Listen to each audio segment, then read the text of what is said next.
Ladies and gentlemen, ladies and gentlemen, ladies and gentlemen, ladies.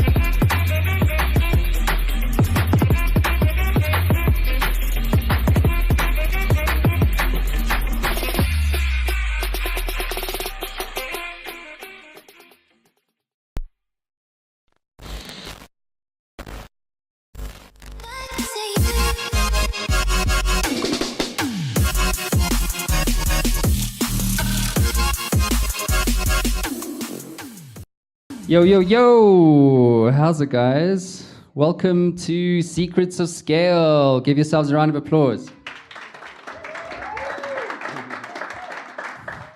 So, I must say, just to get here took about 9 days, right? So, from concept to actually being here today, literally did take 9 days. So, it's been quite an effort. So, I just want to first say thanks to the team that I've been working with, Jono, Taryn, Mav, you've been amazing. He's been putting all the videos and stuff together.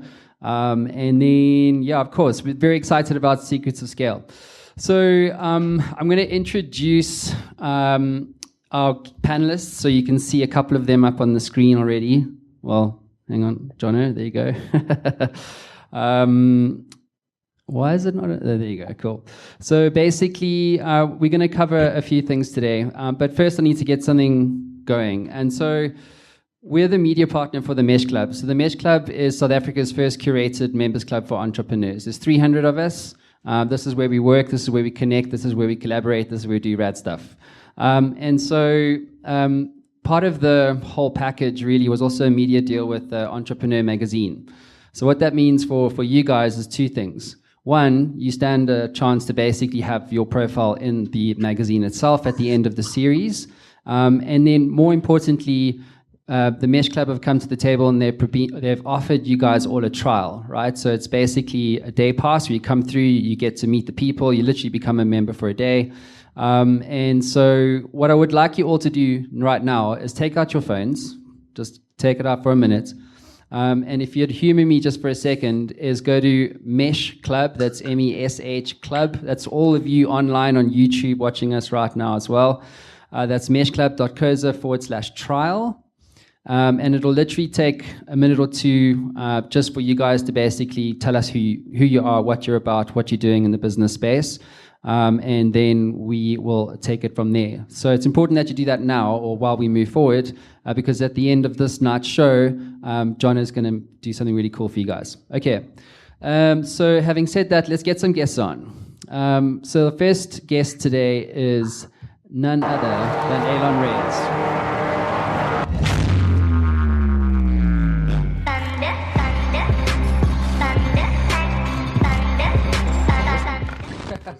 He's drinking whiskey. Rich, watch out. Cool. So the next panelist here is Rich Mulholland, who you can see on the screen.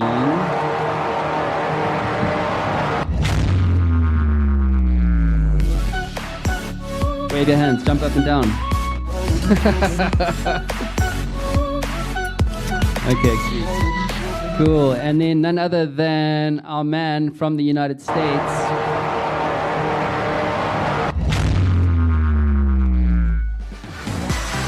Wave, dance.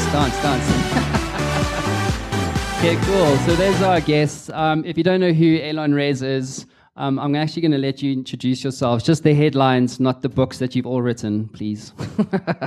Allon, why don't we start with you? So first of all, hello, Rich. Hey, dude. Hi. Good to hear. Good to see you. You too. My name is Allon Raiz. I'm founder of RaizCorp. We are a We call ourselves a prosperator, a business prosperator. We support Can you hold the entrepreneurs. mic closer, please? Yeah. We support entrepreneurs. We are currently looking after about 500 across South Africa, Angola, Tanzania. And I've been in the space for a long time, and I love it still. I still love coming to work. And the subject of scale is very, very close to my heart over the last couple of years. It's something that I've been obsessed with, trying to understand, and I'm very happy to be here. Cool. Rich, Mulholland, let's start with you. Hey, so my name is Richard. I own a company called Cultivation. It owns a few other different businesses. Our goal is to cultivate innovative companies. So companies like Missing Link, presentation firm, human rights, social entrepreneurship firm, and then several others like the sales department and Leader Speak, Conclave. So I'm excited to be part of growing what I hope to be scalable businesses, and looking forward to chatting with you guys.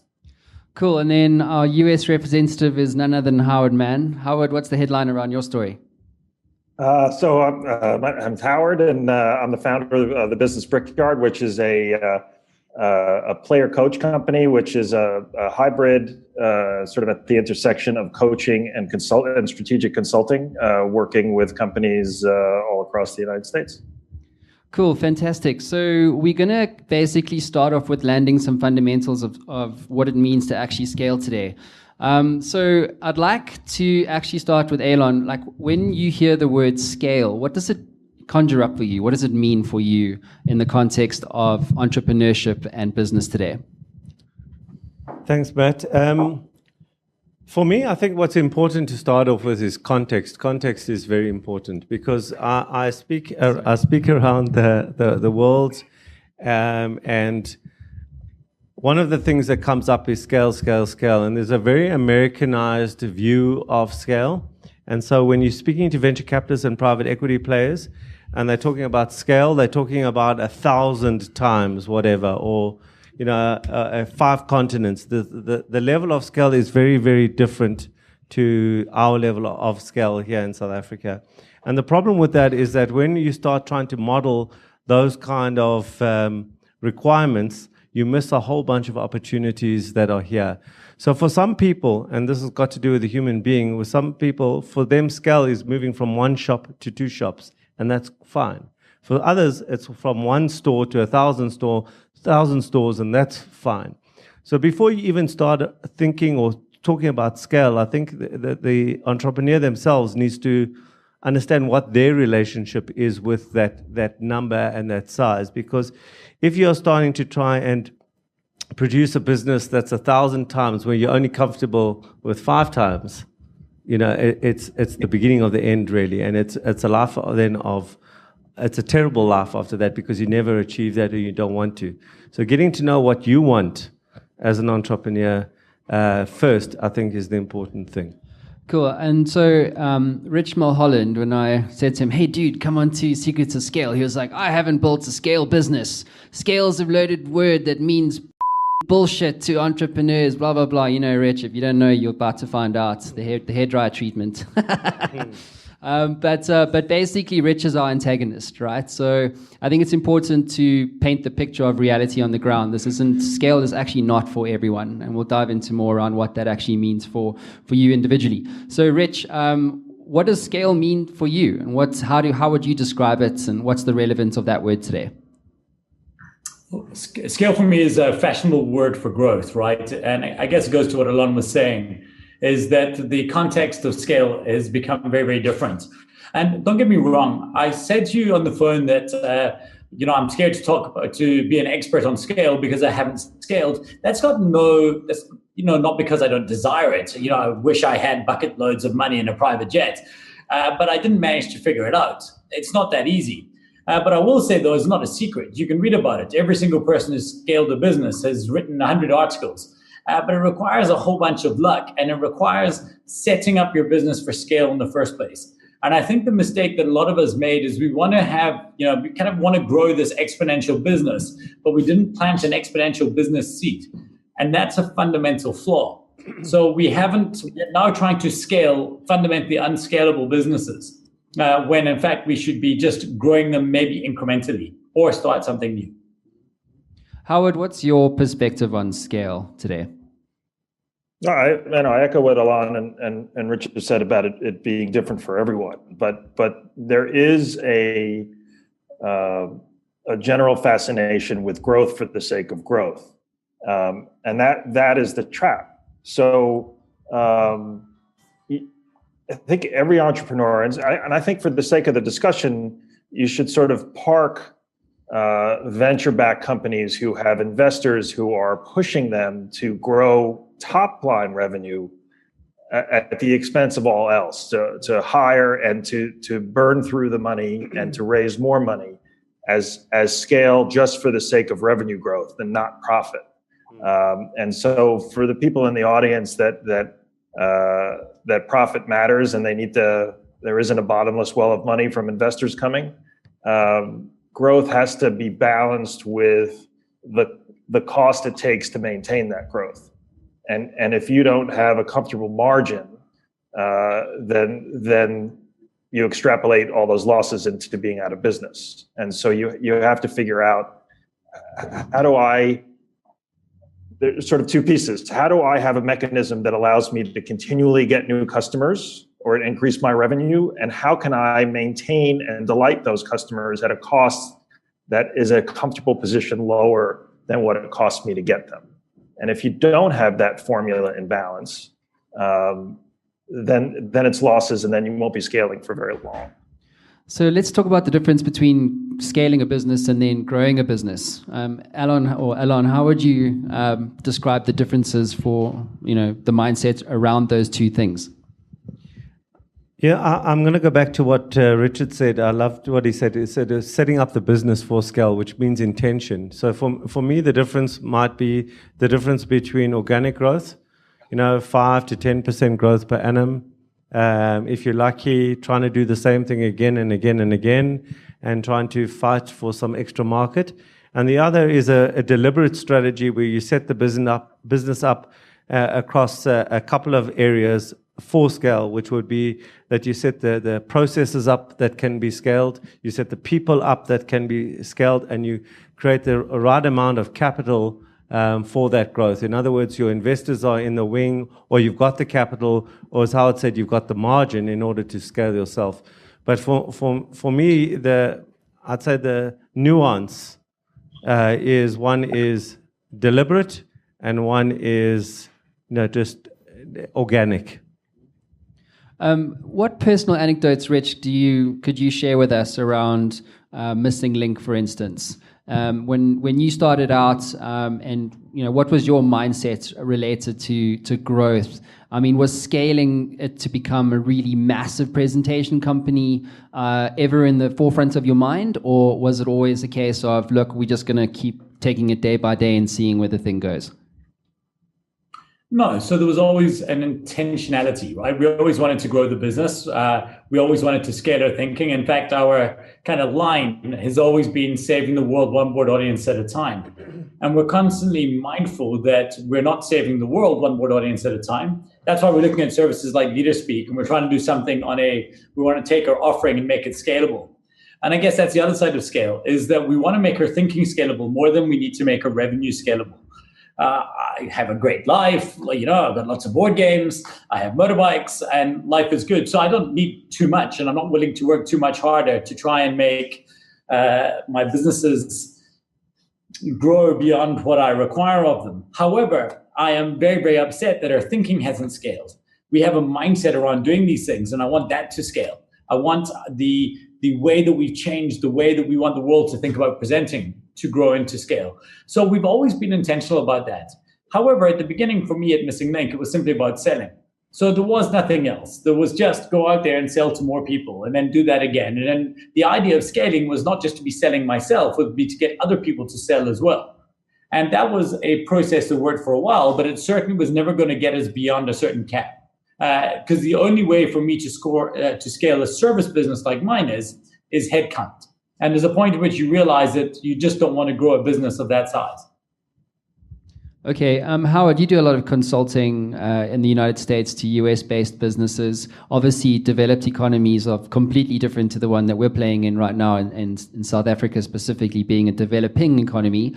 And Howard is often described as a business turnaround specialist. So typically, these are businesses which either don't lend themselves to scale, and we'll get into more around that in a second, or they just simply don't have the margin to scale, they're not liquid enough to scale, or potentially the founder itself or him or herself isn't actually the type of business owner that can scale a business. So Howard, in your opinion, in consulting as a turnaround specialist in the United States, I mean, what have you observed across your clients when your experience as consulting over there in a different, a more developed economy? Is it easier for them to scale over there versus say, a South African-based business? What commonalities do you see there? You'll find that they share the same issues. They're human beings, and they have the same issues. So they hit what author Dan Sullivan calls ceilings of complexity. So they grow by they started the business, they sell to anybody who will buy from them. They hire people to perform those services, and they wind up doing a whole host of different things, because in the beginning, when somebody asks you if you can do something, your answer is always yes. And so, the work to figure out how to scale, as Rich just alluded to, is, all right, we're doing a whole bunch of things for a whole bunch of people, but we're not, we've hired a lot of people and we've hit some point of offering a lot of services, but is there one thing that we do, or one nugget of part of what we do, that is scalable? And in that sense, is it something that we could offer to 10,000 people, and it won't cost us almost the same amount? I mean, when the Kindle came about and people started downloading digital books, the scale there is enormous, because the cost of selling 100,000 books is the same as selling 2. So is there a nugget in your business that would allow that kind of scale without almost an equal amount of cost? And once you have that, how do you market that? How do you package that so it no longer requires a commensurate increase in headcount? I mean, what are some examples of that? I mean, let's just take my business, which is a media business. On a media scale, is probably a lot easier than a hair salon. But if there was something that, is there a criteria? Is it like the product that's selling better than the other 6 that you have? Is it the thing that you're most passionate about? I mean, in other words, is it business-led, or is it sort of passion-led? Like, what's the kind of evaluating criteria? I think it's both. So I'm thinking of a company I work with that was a software company. And in the early days, every client that bought their software asked them to do it a little bit different.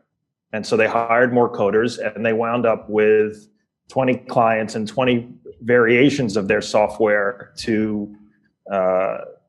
that they were delivering and maintaining and tweaking. And so the work, and not making any money. And so the work there was to say, hold on, everybody, this is the product that we're offering. This is how it works. How do we make it so it plugs in a way that we don't have to customize it every time? And then the friction in somebody being able to get and use the software went down dramatically, even if the price of the software went down dramatically, and they got out of being a software agency, which is what it had turned into, and a piece of software that people could buy, use, pay them for, and maintain one piece of code. But that's true in almost every business. What nugget or piece of knowledge or product can you offer that you don't have to customize every time, that you can template? Even if you're a law firm, most law firms nowadays, if they focused on one type of law, the 90% of the agreements that they're writing are from a template. So how many more of those could you produce if you weren't doing bespoke work for every single client? Allon, you obviously incubate businesses here through the RaizCorp program. How many have you actually incubated now over the years, roughly? 12,000. Okay. Yeah, about 12,000 and about 20,000 others, but in non-incubation. But yeah. Sorry, I'm not a good listener. I don't, Yeah, so Rebel. 12,000 businesses. yeah, 18 years I've been doing this. Before you were born, Matt. No, jeez. Just imagine how far I'm going to go. Hey? So, but that's interesting, right? So, look, let's talk about commonalities, right? Because I think that's the thread around this whole thing. Like, what's the thing that ties a scalepreneur together, I guess, or the mindset or business, whatever it might be.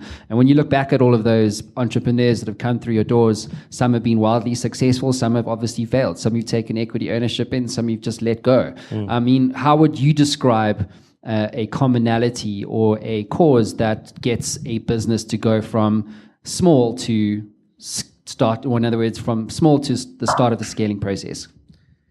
So I'm going to go back to what I said earlier, which is the entrepreneur themselves, their desire. It has to start there, because if that's not there, and let's just qualify that. There's a lot of hype. I like how when Richard spoke to you, so it's there's a lot of hype around it, and so a lot of people sort of feel that it's hip to say, I'm all about scale, where internally they don't want it. So I think what's important is for the entrepreneur to start off and get to the point where they say this is what they want. Okay. The second thing is to Howard's point. I feel like I'm just summarizing what the other two are saying. What Howard is saying is that there has to be something that's replicable at cheaper and cheaper cost in the environment. The issue is that a lot of entrepreneurs on an Excel spreadsheet. Excel is a very dangerous thing for entrepreneurs, because it always produces a positive cash flow, always. Okay, it always produces a J curve, and you feel very clever if you go in month 13 you go +1 times and you reference the inflation rate, and that's what your costs are going to move at. And your top line's going to grow 10, 20, 30, and you just drag, okay? And that's how you scale in your mind. But reality is very, very, very different. And what happens is these complexities and how you deal with them. And it's about, for me, it's about the fact that the business itself, when it scales, actually scales at a cheaper cost, really. So let me give you an example of that. Many entrepreneurs, when they show, this is my business case, they go, oh, there it is. I put in 100 at the top and 10 falls out the bottom. So then if I put in 200, 22 should fall out the bottom, because I can rationalize this. But the issue is that the infrastructure to actually is not costed properly, because I'm working from home. And now I have to pay real rent. My employees are my cousin's brother's mother's sister's son, who hasn't worked in 3 years and will work for 4,000 Rand a month. And so I've got him. So when I look at that my cost structure is actually not real. And as soon as I scale, it has to become real, because now I have to get real rental, pay real rentals, pay real salaries, etc. The second thing that where we make a mistake is that certain businesses, because of that complexity, require more management. So as you scale, now you need one manager to manage those 10 guys. If Richard was saying this, he would say 10 something else. But he said you need one person to manage 10 other people. And what happens is certain businesses, when they scale, the complexity of management actually becomes more and more expensive, and that's not costed in, and actually they'll end up making less money. So what Richard was saying earlier about more and more headcount, okay, in order to achieve it, very often leads to less and less bottom line. And so what I've seen, what you have to look for is businesses where you can do that without the management, where the cost structures scale properly and really, in terms of that there is economies of scale and not just on an Excel spreadsheet. I suppose largely, I don't want to go spend too much time on cost, but I guess there's a lot of unknowns, right? So even before the entrepreneur, even if he's hungry or she's hungry, like there's a whole bunch of costs that you just don't know, right? Until you actually are scaling and you're burning cash, and God forbid you have a venture capitalist, Benji, backing you.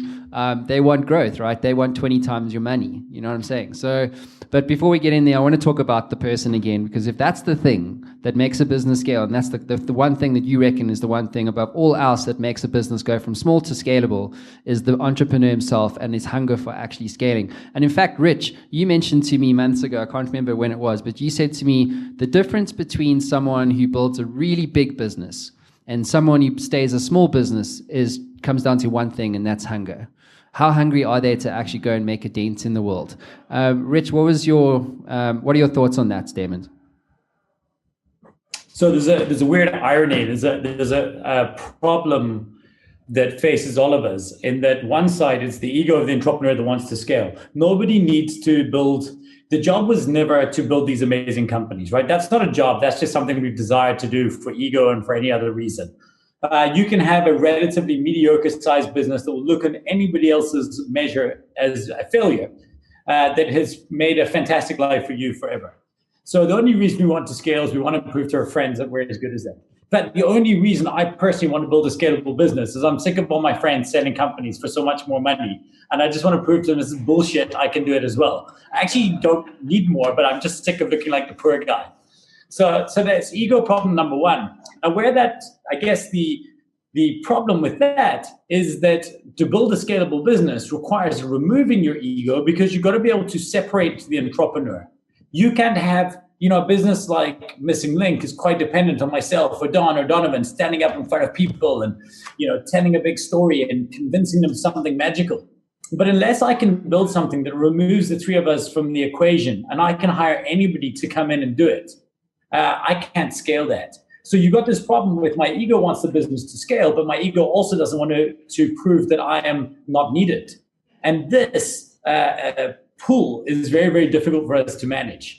And it's definitely something that I found a struggle. How do I build this and separate myself? And that's why the only way I was able to do it eventually, and I realized I have to step away completely. And that's why in September last year, I stepped away from the business. I removed myself to give the business a chance to grow separate for me. Because actually what I feel had happened is that the entrepreneur, the person with the vision and the idea, was the very person that was stopping the business from scaling, and that was me. I mean, how do you know when you need to actually step off? I mean, what were the events that led up to you making that call? Because you've been running, Missing Link for 2 decades. You basically consulted to pretty much every major corporation, C-suite executive in the country.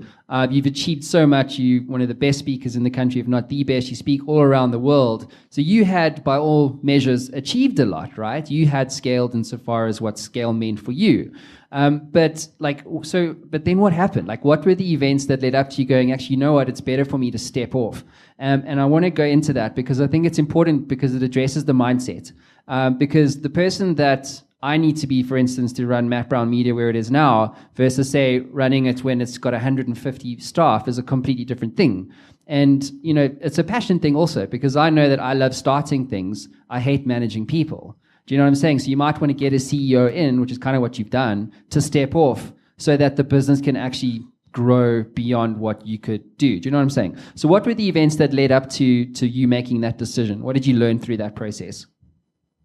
Well, dude, nothing will stop you from having an amazing business, like having a pretty good one.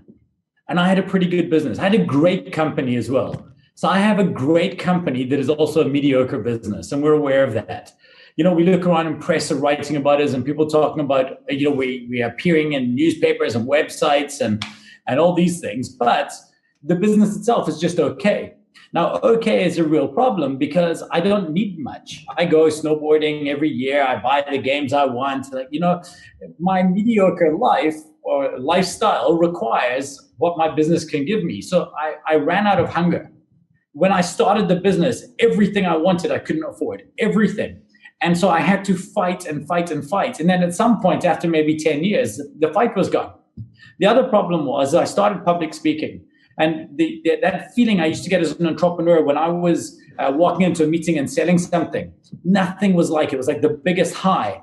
And then I started speaking, and then I would get off the stage and people would cheer. And that high was so much higher than the high of selling something. The problem was the high of somebody cheering at you is a 9 out of 10, but it was a 2 out of 10 in terms of revenue. Whereas the high of selling, million rand conference, well, that was only a 5 or 6 out of 10, but it was worth so much more.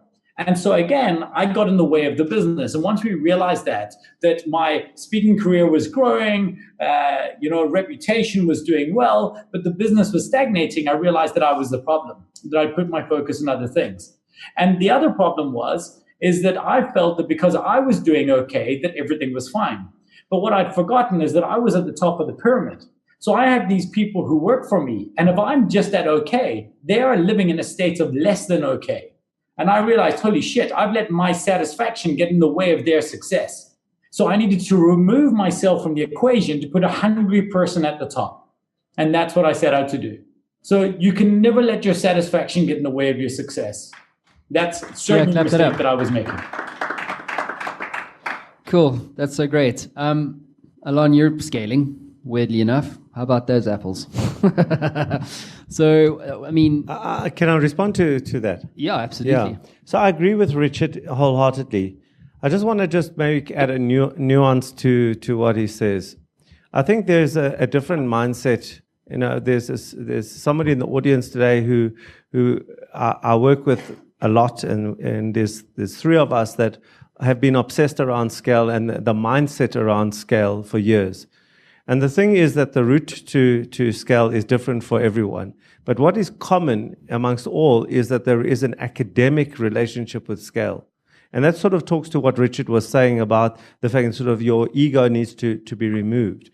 So for me, the nuance in how I see it is that when you research entrepreneurs, there are 3 types of entrepreneurs. They're the survivalists, the lifestylists, and the growth.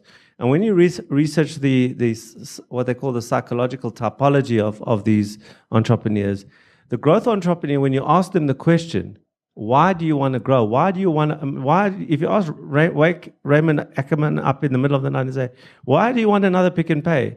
They don't know. Well, if you asked Richard Branson, why another Virgin business? They don't know. It's about how big does this thing get before I die? It's an academic relationship with this thing. It's about the game. It's not about the money. It's about the game, and it's the fantasy about building, about getting this thing to see how big it can get.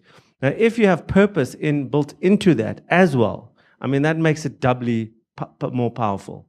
And some people will build a scalable business with purpose, and some will build it without purpose. And there's a whole emphasis today around purpose-built businesses. But I can promise you, Coca-Cola doesn't sit there and think, our purpose is to, caffeinate thousands of teenagers so that they're wobbling like this.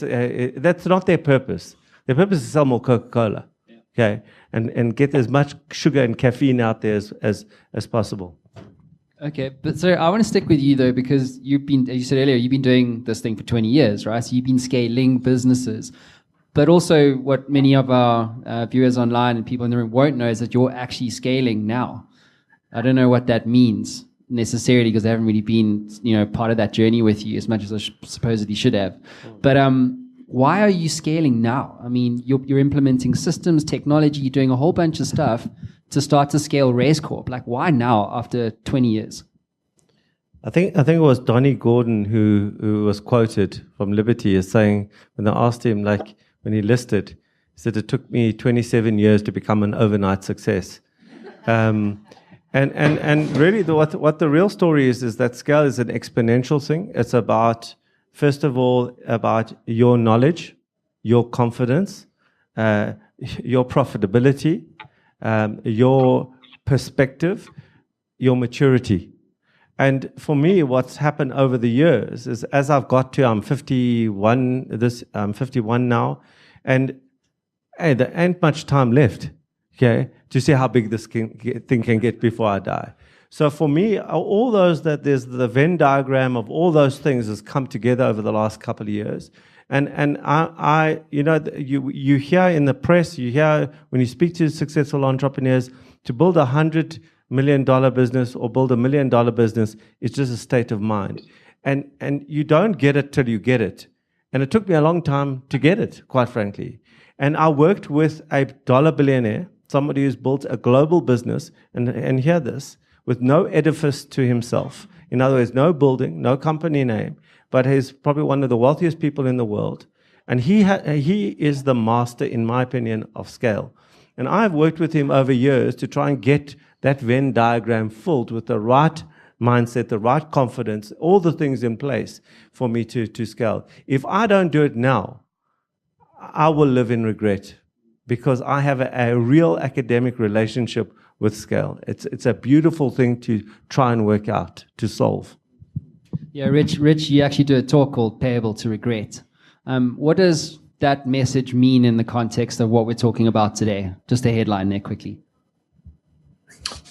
Well, it just means that we all have certain things. Every time we say no to something, we write a check that's payable to regret.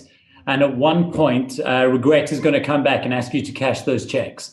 Now, what I realized is that for, say, Allon, if he doesn't give it, Allon will not regret it if he doesn't build a scalable business, but he will regret it if he doesn't give it his best shot, right? If he's tried properly and gone for it, because that's his thing.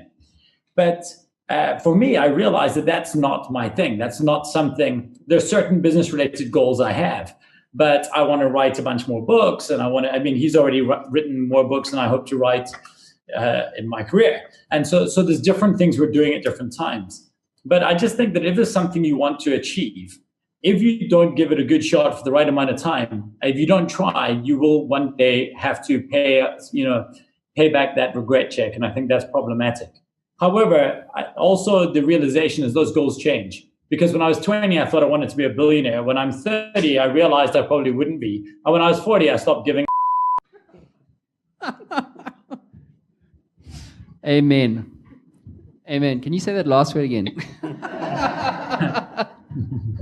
It is the Matt Brown Show. We swear on these parts. I was trying to make you feel better because you were the only guy who dropped an F-bomb. And I'm feeling terrible because everyone is acting like I'm supposed to swear. On principle, that's the only one you're getting. Yeah, but you're allowed at least three max, right, per show. Otherwise, it wouldn't be real. So, so I want to actually switch to Howard, because when I interviewed Howard for the first time, this was last year sometime, we're talking about companies actually adopting the digital sort of ecosystem. So, non-digitally enabled companies becoming digital companies so that they can start to actually grow and scale.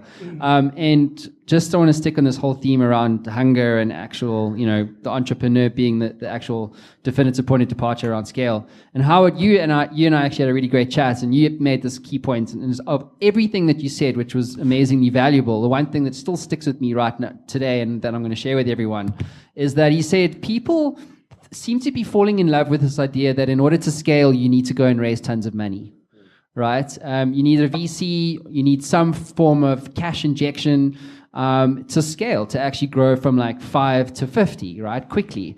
And in today's world, why not, right? There's a whole rhetoric around that, Silicon Valley largely driven. And it was interesting for me because you landed this point, which was people don't get it, because when they do take the money, the whole thing changes. The culture of the business changes.